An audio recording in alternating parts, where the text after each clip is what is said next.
Kaixo egunon eta ongi etorri gaurko saiora. Gaurkoan bi elkarrizketatu izango ditugu gurekin. Alde batetik Idoia Kalbo, Navarra Film Festivaleko koordinatzailea eta bestetik Oian Ataun, Lab sindikatuko kidea. Besterik gabe, has gaitezen gaurko edukiekin. Ikus ditzagun orain gaurko efemerideak. Gaurkoa bezalako egun batean, baina 1609 urtean, Herbeherek Espainiatik independentzia lortu zuten. Bestalde, 1857ko apirilaren 12an, Carlos Espinosa de los Monteros Nafar general eta Baltierrako markesa jaio zen. Horretaz gain, 1931an apirilaren 12an, Espainian hauteskunde municipalak izan ziren, Bigarren Errepublikarako bidea emango zutenak. Bukatzeko, gaurko egun berean, baina 1961 urtean, Yuri Gagarin kosmonauta sovietarra espazioan ibili zen lehen gizakia izan zen, Kazajistanen dagoen Baikonurgo kosmodromotik orbitaratu zutenean. Pasa gaitezen orain gaurko lerroburuak ikustera.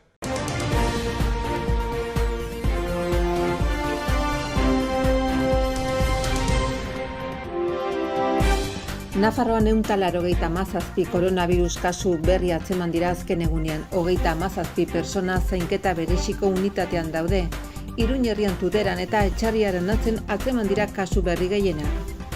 Osasun departamentuak indartu eginen du koronavirusaren aurkako txertaketa maristak irekiz eta dosiak biztanle kalteberak gehiagori emanez. Nafarroko gobernuak 1613 laguntza eskaera onartu ditu ostalaritza eta turismo sektorerako, ja 6 milioi euro. Garbiketako 2 langile IESeneko kamioi batera igo dira sektoreko hitzarmenaren blokeoa salatzeko. Belako eskola kanpaina gaur hasi da Nafarroko 23 ikastetxetako 805 parte hartzailearekin. Familietan esku hartzeko udal programak 150 adingabe baino gehiago hartatu ditu beren etxeetan, beren egokitzapen pertsonala, soziala eta eskolakoa hobetzeko. Nafarroko gobernuak 1.400.000 euroan lizitatu du Belate eta Almandozko tuneletan 40 haizagailu berri hornitu eta instalatzeko kontratua. Arostegiaren obrak geldiarazteko mobilizazioekin jarraitu dute asteburuan. Mikel Uriarte, 121 A errepide nazionaleko bizilaguna, alkate ohia eta Oronozko mugairiko suhiltzailea da, 121 A errepidearen inguruko eskutitza idatzi dio Maria Txibiten Nafarroko gobernuko presidenteari. Apirilaren 30ean bukatuko da epea Iruña, hiria, 15. nazioarteko poesia sarirako olerki bildumak aurkezteko. Nafarroko Memoriaren Institutuak Gerra Zibilean hildako baten gorpua hobitik atera du Leteko hilerrian. Herritarrekiko harremanetako departamentuak memoria duten irudiak izeneko ikus-entzunezkoen 3. topaketa antolatu du eta aste honetatik aintzinera erbestearen ondorioak aztertuko ditu. Duela hilabete baino gutxiago estrenatu zen Marina Lameiroren Dardara filma punto de vista jaialdia zabaltzeko egunean martxoaren 15an eta dagoeneko 10.000 lagunek ikusi dute.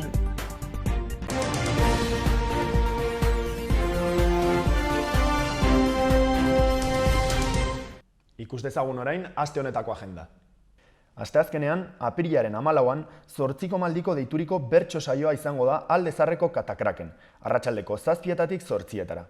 Egun eta ordu berean, baina Juslarrotxako Zibiboxean, barneko iparrorratza deituriko hitzaldia egongo da, Unax Floresen eskutik. Larunbatean berriz, apirilaren 17an, familiarteko arte laborategiak izango dira Juslarrotxeko Zibiboxean, goizeko 11etatik goizeko 12etara, 6 eta 11 urte arteko aurrentzat. Larunbatean ere, aurrentzeko sormen lantegia izango da Kondestablearen jauregian, arratsaldeko 5:30etatik 7etara, 6 eta 11 urte arteko aurrentzat. Sarrerak 4 euro balio du. Egun berean, arratsaldeko 6etatik 7etara aurrentzako antzerkia izango dugu Iturramako Zibiboxean. Antzerkiaren izena, Ilargiaren atzean da, Malaspulgas konpainiaren eskutik. 5 urtetik gorako aurrei zuzenduta dago. Azkenik, larunbatean ere, Baluarteko jauregian, arratsaldeko 6:30etik 7:30etara kontzertu estenikoa izango da, nire bihotzeko ipuin koskorrak deiturikoa. 3 urtetik gorako aurrei dago zuzendua eta sarreraren prezioa 8 eurokoa da. Familia sarrera, 2 heldu eta 2 aurrentzat 25 eurokoa da berriz. Sarrerak soilik txarteldegian daude salgai. Pasa gaitezen orain gaurko egunkarietako azalen berri ematera. Diario de Notiziasen azalak dio osasunak garaipen garrantzitsua lortu dela Villarrealen aurka, iraupenarekiko pauso garrantzitsua delarik. Bestalde, arrisku handia duten pertsonei txertoa jartzen hasiko zaie gaur Nafarroan. Eguneko kasuak 130 igo dira aste santuaren hasieratik. Horretaz gain, irakaskuntza partekatua aniztasunarekiko arreta hobetzeko ezarri egin da. Ekimena, inklusioa bultzatzen duena, 110 ikastetxetara iritsi da. Azkenik, gobernuak pertsona fisikoen gaineko zergaren 7,7 milioi bideratu egin ditu helburu sozialetara. Bestalde, Diario de Navarraren arabera, osasunak iraupenaren atea ireki du Villarrealen lortutako garaipenaren ondoren, jaitseratik 8 puntu urrundu delarik. Bestalde, 128 nafarrek 10 milioi eurotik gorako ondarea aitortu dute. 9.974 pertsonak 33 milioi euro ordaindu zituzten 14.588 milioi euroko ondarea izatearen ondorioz. Horretaz gain, ziuetako presioak geldi ezin jarraitzen du eta 37 ospitaleratu daude. Nafarroan 2 heriotza berri izan dira, 200 positibotik gora eta 192 ospitaleratu azken egunean. Azkenik, energia berriztagarriak ekonomiaren eta ingurunearekiko beldurraren artean daude. Sustatzaileen interesak eta auzokoen eta ekologisten argudioak dira boom horren bi aldeak Nafarroan. Beste alde batetik, Garak dioenez, txertak eta azkartuarren areagotu eginda birusanen eragina. Hurrengo egunetan, aste santuaren eragina nabaritu arte, koronavirusaren eragina gero eta handiagoa izango da Hego Euskal Herrian, txertoak erritmonean hartu baditu ere. Bestalde, Tubacexeko plantillak lan erreforma indargabetzea eskatzen du Bilbon. Tubacexeko greban zeuden langileek 100 pertsona lagun zituztela, lakuari dei egin zioten patronalaren bozeramaile izateko baino zerbait gehiago egiteko, eta eskatu zuten urte horietan jasotako laguntzak itzultzera enpresak behartzea. Horretaz gain, joan den astean, Irlandako iparraldean indarkeria leialaren agerraldia izan zen, eta 55 polizia zauritu, kalte ugari eta, batez ere, presio politiko eta sozial gero eta handiagoa utzi dituena. Ondorioz, Belfasteko gobernu autonomoaren larrialde bilera bat egin behar izan da. Eta azkenik, Estatu Islamikoko kideen atxiloketa zentroak ezagutu ostean, Pilar Zebrianek ekialde hurbilera joandako jihadista europarrei buruzko El Infiel que habitan mi lana kaleratu du. Bukatzeko, Euskal Herria irratiaren arabera, ziuetako presioa 3. olatukoa baino handiagoa da. 37 pertsona daude Nafarroako zainketa intentsiboetako unitateetan, kopururik handiena iazko azarotik. Bestalde, arrisku handiko pertsonen txertaketa hasi da Nafarroan. Larunbatean 3.723 txerto jarri zituzten. Beraz, kopuru osoa 154.289 da. Azkenik, Iñaki Aldekoa diputatu eta preso ohia zendu zen pasaden astean. Herri Batasunarekin Nafarroako parlamentuan eta Espainiako kongresuan aritu zen, eta Aralar alderdiko buruzagitzako kidea izan zen gero.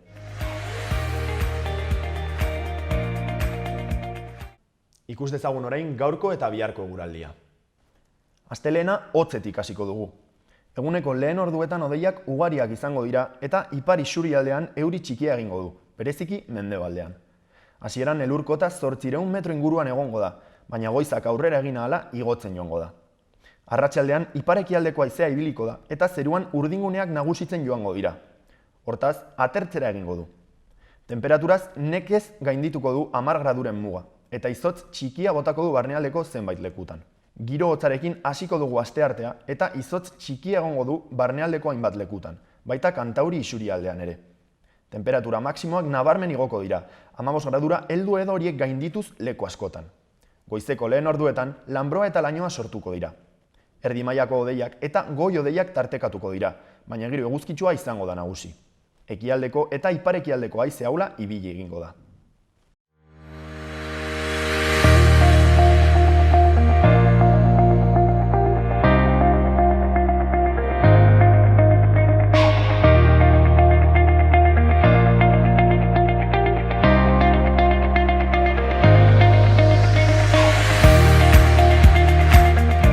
Kaixo, egunon, gaurkoan Idoia Kalborekin gaude, Navarra Film Festivaleko koordinatzailea. Kaixo, Idoia, mila esker zure denboragatik. Kaixo, egunon. Eta zera, elkarrizketa honen zergatia da, pasaden apirilaren 7an, festivalaren jaialdiaren 3. edizioa aurkezteko prentsaurreko bat egin zenutela, ezta? Hori da, bai, pasaden astean prentsaurreko egin genuen, pixka bat, 3. edizioaren aurrerapenak azaltzeko eta prentsari aurkezteko. Eta zera, ikusleek jakin dezaten, zer da Navarra Film Festival? Zergatik, noiz eta nola sortu zen? Bai, behitu, Nafarroako zinema jaialdia, da 3 edizio dituen jaialdia eta zinema sozialean egiten du pixkat fokoa.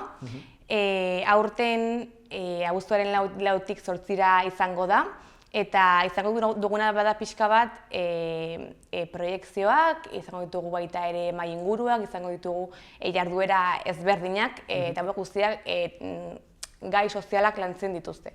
Eta zera, aurtengoari buruz hitz egin baino lehen, hitz egin nahi dut pasaren urtekoari buruz, denok dakigunez pandemia baten erdian egin zen, eta beraz jakin nahi dut zer zailtasun aurkeztu zituen horrek, nolakoa izan zen pandemiaren erdian festival bat, nazioarteko festival bat antolatzea. Bai, egia esan da, pandemia agertu zenen edo ailegatu zitzaigunean, zalantzak izan genituen jaialdia aurrera atera edo ez, baina ez dakit guztiarekin joan ginen, eta beno, bazeuden murrizketak, baziren pixka, gehien ez dakit, sentitu edo genituen murrizketak izan ziren aforo murrizketak. Zerak baziren oso zorrotzak, baina beste aldetik nik uste du guztia ez genuen arazorik izan. Beste aldetik harrera oso ona izan genuen, ze sesio guztiak edo ia guztiak beteta egon ziren, beraz oso pozik gaude. Non ospatu ziren ekitaldiak? Ekitaldiak ospatu ziren genituen sedeetan, eta hauek ziren Nafarroako Antzerki Eskola, Iruñeko Katedrala, Kondestable Jauregia, eta gero izan genuen errazki erakusketa bat baita ere Baluarten. Eta zera, orain bai, aurtengo festivalak, jaialdiak, zer berezitasun, zer berritasun aurkezten ditu pasaden urteekiko? Bai, aurtengo jaialdiak handitu egiten da, horrela orokorrean, eta handitu egiten da aurten sede bat gehitu dugu, Zibikan, sedea, bertan izango dira goizetako mahai inguruak. Handitu ditugu ere bai jaialdiaren egunak, ze beste urteetan izan ditziren 3 egun, eta aurten gehitu dugu hori da, 5 egun, bai, hori da, asteazkenetik igandera. Handitu dira ere bai programazioa handitu da, egunak handituz orduan ere programazioa handitzen da. Handitu ditugu ere bai epaileak, ze sekzio berriak jarri ditugu, eta nik uste hori dela pixkat aurten ditugun berritasunak edo.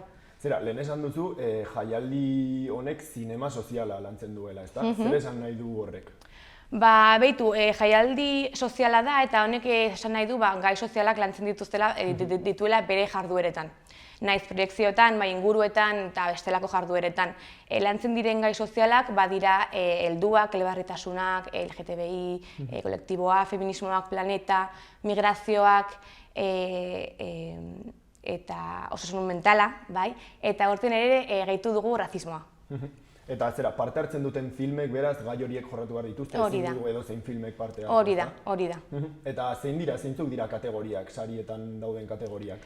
Sarietan dauden kategoriak badira sekzio ofizialean Urrezko Melitoia, hori da pelikula hoberenak jasotzen duen saria. Badago ere bai interpretaziorako sari bat, badago zuzendaritzako sari bat, argazki zuzendariarentzako beste sari bat, badago ere bai, eta badaude ere gehitu ditugun 2 sari gehiago. Aurtengo, ez? Bai, hori da, student filma sekzioa gehitu dugu. Ikasleek egindako filma? Hori da, ikasleek egindako lanak jaso ditugu, eta hemen badago sari zehaz bat, eta gehitu dugu aurten ere bai kortometraje espainoleko beste sekzio bat, eta badago honentzako beste sari bat. Eta zera, irakurri dut 27 herrialdek baino gehiago parte hartzen dutela, ezta? Hemen harrera ona izan zuela, esan didazu, nazioartean ere harrera ona izan du? Bai, egia esan da, 3 urte hauetan lurralde askotako pelikulak edo lanak jaso ditugu, eta Espainiakoak asko dira, baina kanpokoak asko dira baita ere. Eta Nafarroarentzat, Nafarroako film industriarentzat, zer suposatzen du jaialdi internazional bat hemen Nafarroan izatea? Beno, nik uste dut aukera oso ona suposatzen duela, naiz hemengo Nafarroako gazte edo profesional edo zinema munduan dabiltzan pertsonentzako, naiz Espainiako edo kanpoko pertsonentzako ere, ez dakit da, haien lanak aurkezteko edo erakusteko beste leiho bat. Ze, Nafarroan, zinema industria nola dago gaur egun? Aukerak daude, gazteentzat hemen geratzeko edo beste leku batzuetara joan beharra daukate? Bueno, nik uste dut, gero eta aukera gehiago ditugula hemen Iruñean, ze Nafarroak apostu egiten ari du zinema munduarekin, eta gero eta pelikula, proiekzio, lan gehiago etortzen dira ona filmatzera Nafarroara.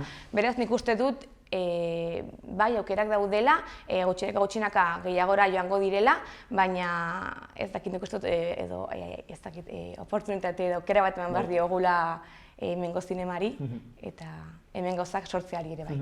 Eta zera, festivalak, jaialdiak zer nolako bilakaera izan du lehen urtetik aurtengo ediziora? Handiagoa egin da, ezta? Eta harrerari dagokionez eta herrialde gehiago parte hartzen dute, edo? Bai, behitu, nik uste dut, handiagora joan dela esan dudan moduan, eta harrerak ere hobera egin du, orain jendeak gehiago ezagutzen duzte lehenengo edizioan, kostatu zitzaigun pixkat jendeak ezagutzea, ze gauza berriak direnez, eta orain komunikabideetan, ez dakit gobernuak, udalak ere, ez dakit komunikatu egiten ditu gure jarduerak, beraz, jendeak gehiago ezagutzen du, eta horrela, harrera hobeagoa izaten dugu. Uste dut hori galentu dira. Eta zera, proiekzioetaz gain esan dira zure mahai inguruak, tailerrak eta egiten direla, nolakoak dira horiek, zen motako ekimenak egiten dira filmetaz aparte? Bai, bitu, mahai inguruei buruz urte guztietan aldatu egiten dira, egiten dugu gai ezberdinen mahai inguruak, eta aurten egin behar duguna da zinema eta hezkuntza moduko mahai inguru bat. Gero beste aldetik egin behar dugu beste mahai inguru bat deiturikoa Mujeres en el cine, Mujeres en la cima. Eta azkenik Ester García ekoizleak egingo dugu masterclass moduko bat. Eta zera, orain galdetu nahi dizut, nola sortu zen festival jaialdia egiteko ideia? Nork sortu zuen, zeinen artean egin zenuten edo? Bai, behitu, jaialdia sortzeko ideiak izan zuen Joaquin Calderón Melitón Estudiotako kideak, ze bera bada oso zinema munduan asko mugitzen da, eta asko maite du zinema gainera. Eta beno, idea asko ditu, Joaquinek idea asko ditu, eta hien artean Nafarroako zinema jaialdia sortzearen idea izan zuen. Melitón Estudiotako lankideei proposatu zigun eta oso ongi iruditu zitzaigun, oso ideia ona. Eta hori izan zen pixka bat, gehien bat ere bai, hemen Iruñean badago puntu de vista jaialdia oso horrela nagusia edo, baina beste munduko jaialdi bat sortu nahi zuen, eta hor aukera ikusi zuen eta horrela egin zuen. Erronka handia izan zen, zaila izan zen astea eta edo erraza egin zitzaizuen? Beno, ez zitzaigun zaila egin, nik uste dut ez gutxinaka, ze hasieran jaialdi txikiagoa zen, nire ustez ez zitzaigun zaila egin. Eta zer esan nintzun, azkenean, ematen du igual jaialdia 5 egunetakoa izan da, bakarrik 5 egun horietan zehar lan egiten duzuela, baina suposatzen dut urte osoan zehar zaudetela lan egiten, nolakoa da lan hori urtean zehar egiten duzuen lana, iritsi arte egun hauetara, ez da? Jendeak ikusten duen egunetara. Bai, egia esan da, pasaren urtean amaitu berri zen jaialdia eta hasi ginen, ez dakit, bi aste barru hasi ginen horreko jaialdiarekin, eta hori egoten gara normalean urte osoan zehar honetan lan egiten, gauza guztiak prestatzen, ideia berriekin, ideia berriak apuntatzen, aurrera ateratzen, ez dakit, nik uste dut, oso lan polita da, hori bai, bai, ze gero emaitza ikusita, oso pozgarria da guretzako, baina hori, baude Joaquin, Fermin eta Irurok lanean urte osoan zehar. Zuen aurra bezalakoa. Hori da. Eta hori hurrengo ailegatzeko gogoekin, egia esan da. Eta etorkizuna ikusten diozue jaialdiari, horrekin jarraitu nahi duzu edo beste zerbait daukazue buruan? Gurasmoa da nazioarteko jaialdi potentea edo bilakatzea. Beraz, horrekin aurrera goaz, eta eduz askorekin, gogo askorekin, eta uste dugu egin ditugun hiru edizioak ongi joan direla, eta honekin handitu dezakegula, aurrera egin dezakegula, arazori gabe. Eta zera, ikusleok jakin dezaten, egiten dituzuen ekimenetan eta parte hartzeko nola puntatu gaitezke edo nola egiten da izen ematea edo... Bai, gure ekimenak guztiak doainek dira. Beraz, webgunean badaude apuntatzeko aukerak. Gure webgunea da irubikoitzana.navarrofestival.com. Eta bertan hartu ditzazkete sarrerak, bestela ere joan daitezke pixkat, sesioa hasi baino pixkat lehenago joan daitezke bertara, sedera eta izen eman eta sartu, arazorik gabe. Abuztuaren 4tik abuztuaren 8 arte, hori da. Azkenetik igandera, hori da, bai. Eta idoia bukatzeko ez dakit badakizun, baina elkarrizketatu guztiei, elkarrizketaren azkeneko atalean espazio bat ematen diogu, mezu libre bat emateko, beraz hor daukazu kamera eta... Beno, ez dakit, animatzen zaituztet guztiei zinema jaialdira etortzeko, oso egun politak dira, primeran pasatzen dugu, asko ikasten dugu, eta ez dakit jende polita elkartzen gara, ez dakit, eta hori, etorri zaitezketela. Idoia, mila esker zure denborarengatik, plazer bat izan da, eta zorte ikaragarria opa dizuegu aurtengo jaialdiaren edizioarekin. Esker mila.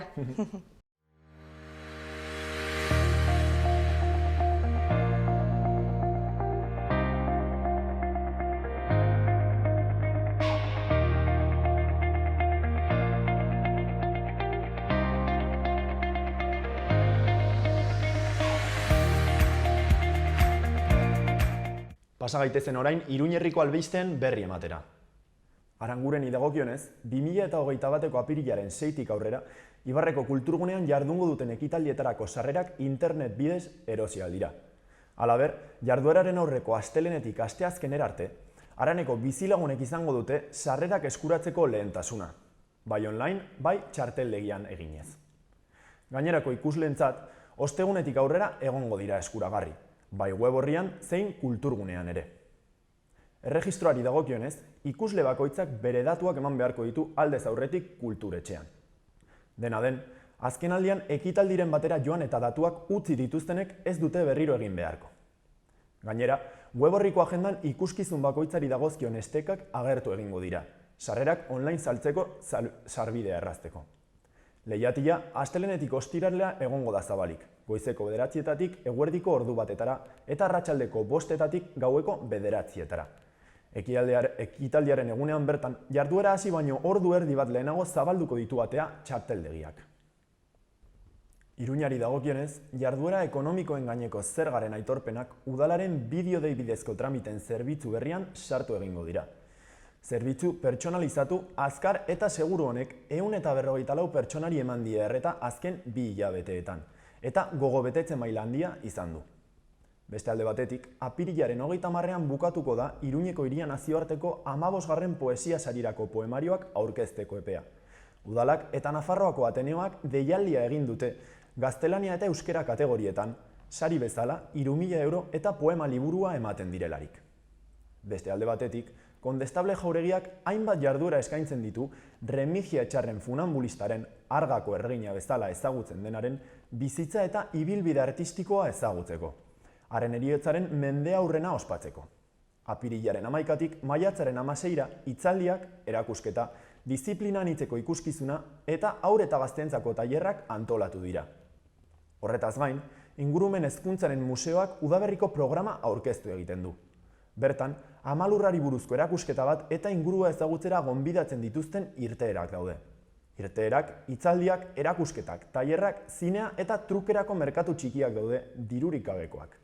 Eta azkenik, familiaren esku hartzeko udal programak 150 adingabe baino gehiago hartzen ditu beren etxeetan, egokitzapen pertsonala, soziala eta eskolakoa hobetzeko.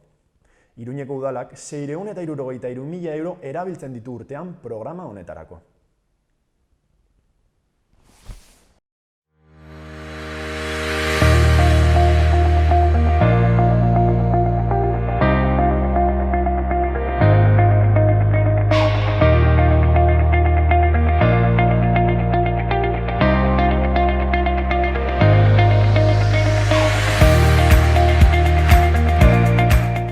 Kaixo, Jan, zer moduz?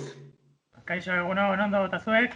Ondo, mila esker, eta mila esker ere elkarrizketa hau eskaintzagatik, zure denbora eskaintzagatik. Bai, zuei.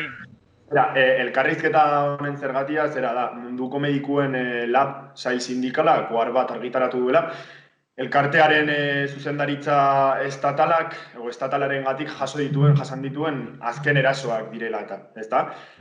Orain, ohar hori buruz eta aldarrikatzen duenari buruz hitz egingo dugu, baina hori baino lehen, claro, oharrean jartzen du azken erasoak salatzen direla. Beraz, horrek esan nahi du, lehendik ere erasoak egoten ari direla.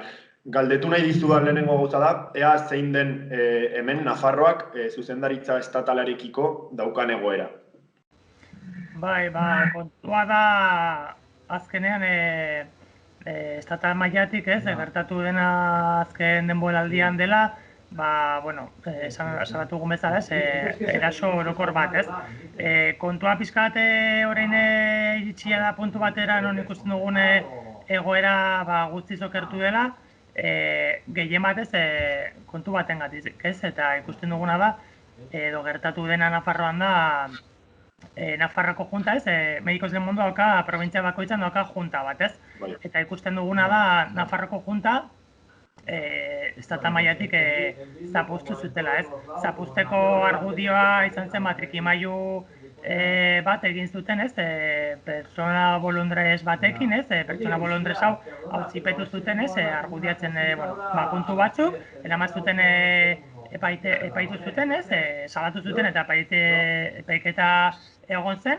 eta bolondrez honi besa ematagatik, junta behin-behinean kanporatu izan zen, Gero estatu mailako juntak epaiketa hau galdu zuen, baina gertatu izan dena gerozti da, junta Nafarroan ez dela berritu, den zegoen junta ez dela berritu, eta orduan, ordu zelostik gertatu izan dena da, junta gestora moduko bat, Nafarroarekin zerikusia duten pertsona batzu jarri dituztela Nafarroako egoitza kudeatzen, eta hemen gertatzen ari dena da, pixkat utzikeri galanta egiten ari dutela, egon direla hilabete mordo bate koordinatzailerik gabe, aurreko koordinatzailea joan zen Nafarroko gobernuko lanpostu batera, koordinatzailea sartu dutenean, koordinatzaile honek betetzen ari dituen funtzioak oso modu kaskarrean burutzen ari ditu. Udan itxi zuten programa bat dutera, non lau langile izan ziren kaleratuak, argudiatuta diru galerak edo bat zirela, eta haren azken erasoa, salatu egun bezala, izango litzateke tu tu casa, Arrosadian diardun programaren itxiera. Ez dut aipatu, baina ere guretzat ere oso larria da, egin genituela hauteskunde sindikalak kurtso hasieran, eta hauteskunde sindikal hauek burutu ostean, delegatea, hautatua izan zen delegatuaren aldetik eskatu izan zen hainbat informazio, legez enpresa derregortuta dagoena ematera ordezkaritza sindikalari, eskatu genuen hainbat informazio, eta ordura arte informazio honetatik hainbat oraindik ez dugu jaso, enpresak ez du onartzen ez da ordezkaritza sindikala, eta hau da momentu oro ikusten ari duguna. Eta hori, aipatu duan bezala, ostialean ja komunikatu zituzten Tuberritu kasako bi kaldeatze, orentxe bertan komunikatu dite delegatuak, eta horrek ikusten da hirugarren bat etorri daitekela datozen egunetan. Zera hoian, oharrean, orain hitz egingo dugu horri buruz, aipatzen duzue, zuzendaritza estatalak nolabaitean itzaletatik, ez da, sistematikoki egindako plan bat egiten ari dira Nafarroako egoitzarekin bukatzeko nolabait.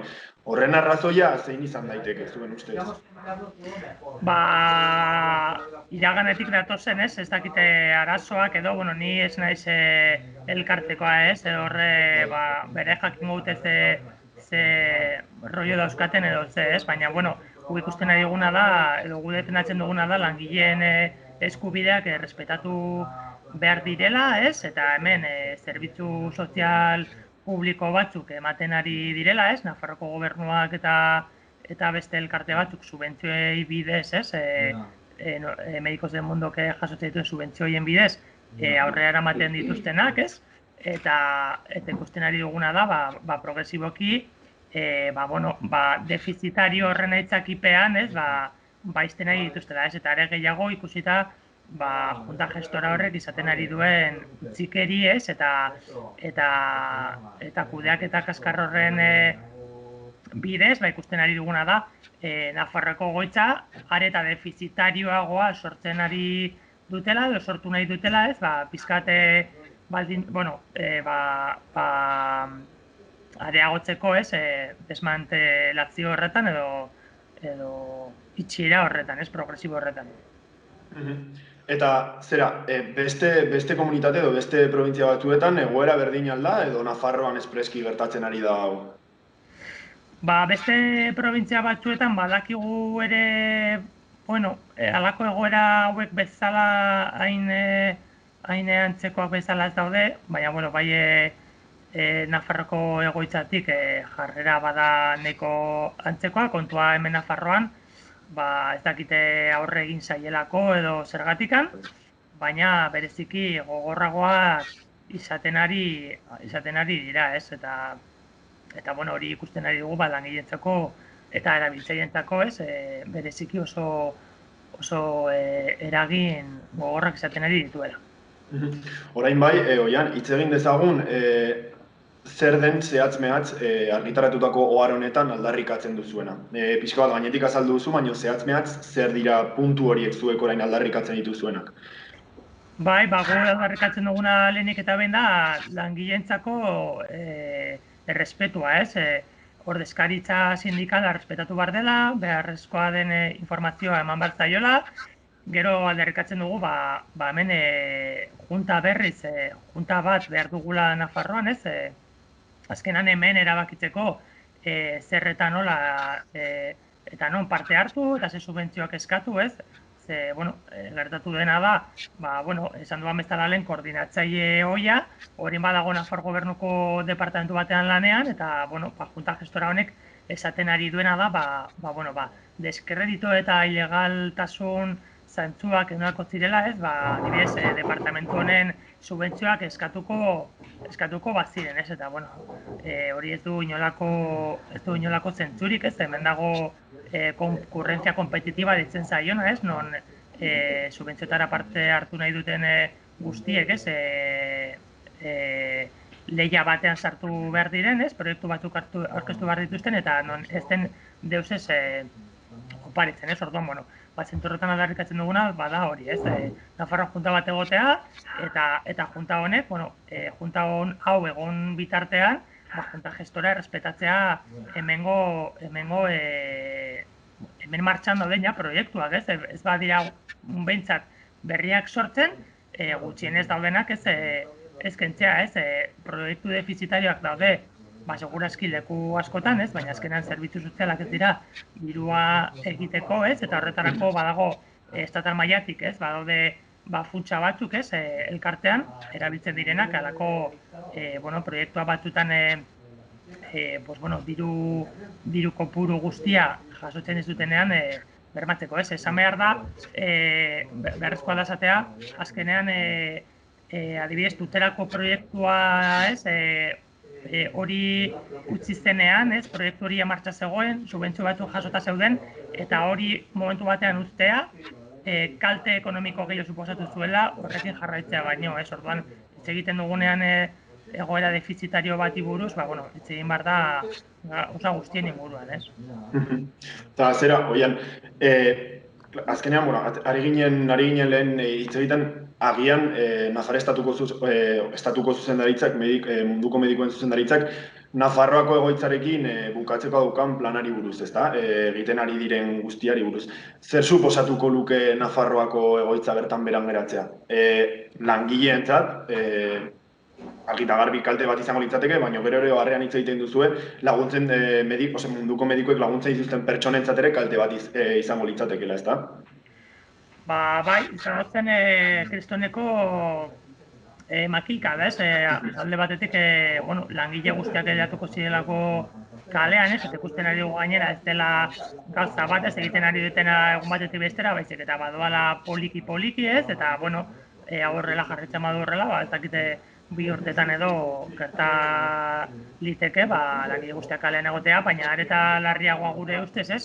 Da, erabiltzaileek pairatuko zutena, ez? Hemen azkenean erabiltzaile hauek, bueno, Medicos del Mundo eskaintzen dituen zerbitzuak, dira bazterketa sozialean, ez? Eta edo bazterketa sozialeko arriskuan dauden pertsonak artatzen ditu, ez? Esate baterako, prostituzioan aritzen diren emakumeak, edo mutilazio genitalaren emakumeak ere, afrikarrak ere hartatzen ditu, ez? Gero adibidez Arrosadian, Tobarritu kasa itxi nahi duten zerbitzua, ez? Bizkat integrazio sozialeko, ez? Auzoan konbibentzia, elkarbizitzako proiektu bat da ere, ez? Eta, bueno, hor ere ematen ari diren pausuak bertan bera geldituko ziren, ez? Guzti hau gertatzen bada. Bueno, guretzat tragedia bat izango litzateke guztia bertan bera geldituko balitz, ez? Azkenean Nafarroko gobernuak zerbitzu hauek ez ditu ematen, Iruñeko udaletxeak zerbitzu hauek ez ditu ematen lehen eskutik, ez? Eta beti subentzioen bidez, ez? Norbaiteke animatzen bada, proiektu bat egitera hau lantzeko, ez? Bez, esaten duguna, ez?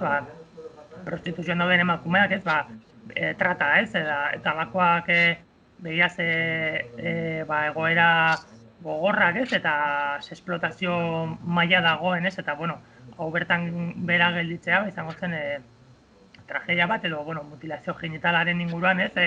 Egoera hau ere pairatzen dute ere emakume asko eta asko, ez? Gehien bat orain ideia da ekiditea, ez? Pizkate txikitxoak ere, egoera horretan erortzea, ez? Eta, bueno, gure ustez ezin dugu utzi, hau jende hau, populazio hau arretari gabe gelditzea, ez?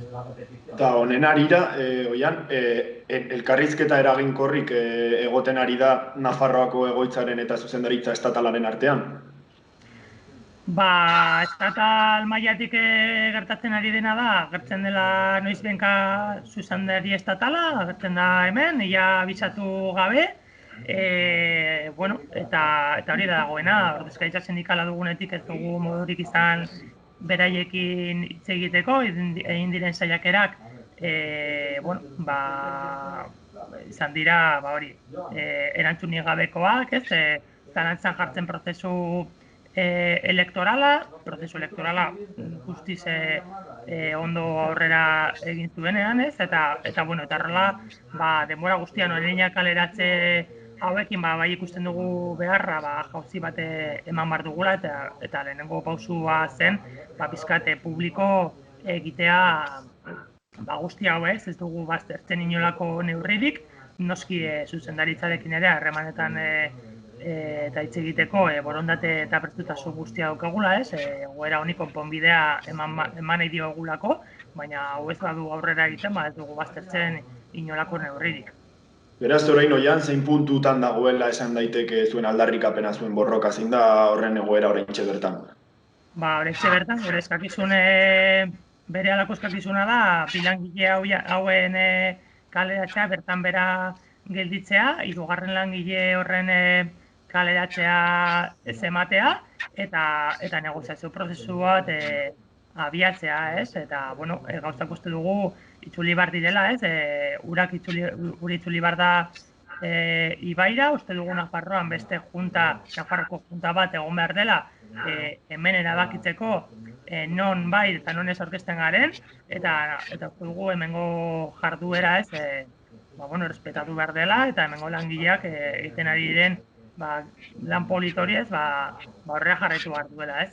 Hori da gure aldarrikapen azkena eskatzen ari duguna da, bakean lan egitea ustea, ez? Orain arte ikusitakoa ikusita, nola ikusten duzu etorkizuna? Esperantzarik ikusten duzue benetan, gogor borrokatu beharko duzue, noski, baino lortuko duzuela uste duzu, nola ikusten duzue oraintxe bertan egoera?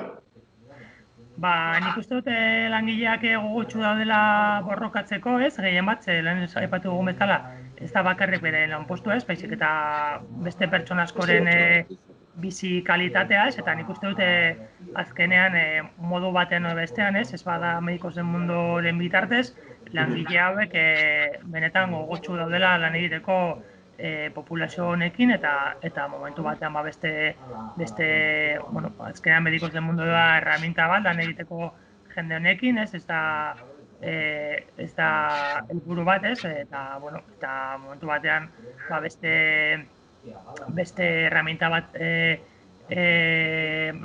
batean lan egiteko behar bada, populazio honekin lan egiteko, suposatzen du langileak beste leku batera joango dira, ze azkenean subentzioak hor daude, ez, eta Medicos del Mundo momentu batean erabakitzen badu ja ez aurkeztea eta proiektu guztiak iztea, bueno, kontua da horrez, ze utxune sortze dituzunez, eta zenbat denboraz gelditzen den jendea barretari gabe ez. Gainera hori zuk esan duzuna lehen, ez da, proiektu horri buruz itxi zela, gastu asko suposatzen zuelako, eta azkenean isteak gehiago suposatu zuen mantentzeak baino, osea.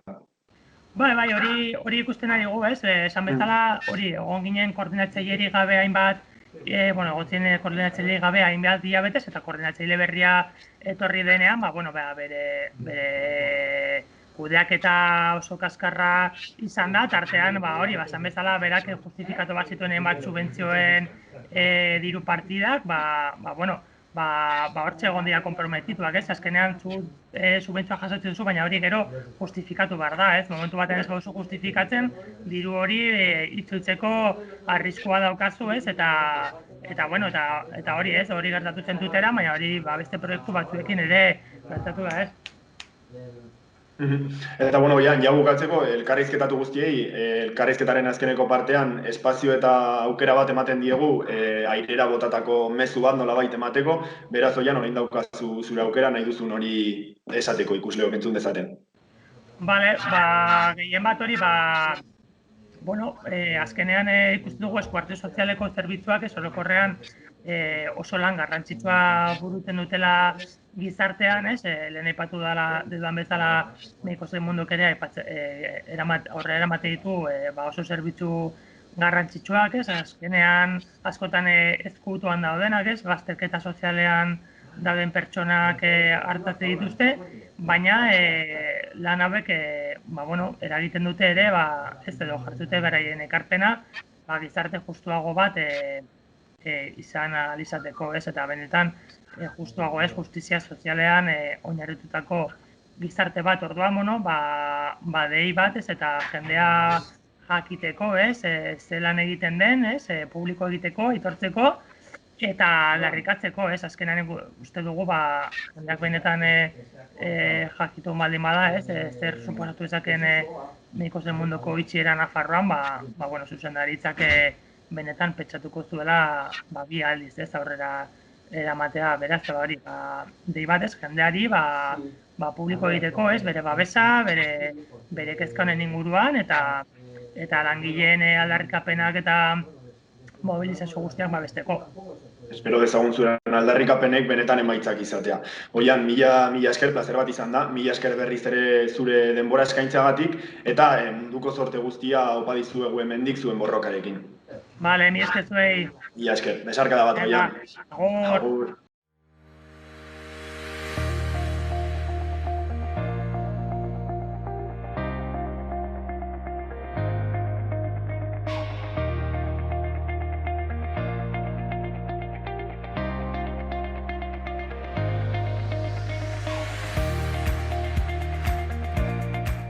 Hau izan da guztia gaurkoz. Mila esker egoteagatik eta bihar arte. Gobierno de Navarra. Nafarroako gobernua.